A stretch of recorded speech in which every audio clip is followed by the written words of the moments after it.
పసుపు తాడు ఒకటే మహాభాగ్యమై బ్రతుకుతుంది పడతి పదే లోకమై. మగని మంచి కోసం పడే ఆర్తిలో సతిని మించగలరా మరే ఆర్తులు. ఏ పూజ చేసినా ఏ నోము నోచినా ఏ స్వార్థము లేని త్యాగం భార్యగా రూపమే పొందగా. కలిమిలేములన్నీ ఒకే తీరుగా కలిసి పంచుకోగా సదా తోడుగా. కలిసి రాని కాలం వెలే వేసిన విడిచిపోని బంధం తనై ఉండదా.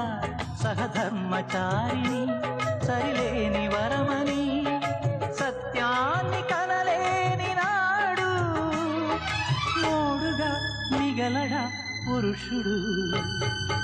అపురూపమైనదమ్మ ఆడజన్మ, ఆ జన్మకు పరిపూర్ణత ఇల్లాలమ్మా.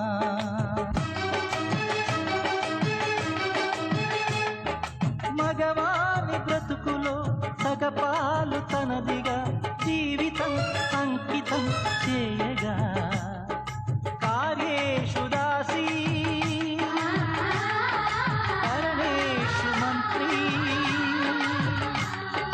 భోజ్యేషు మాతా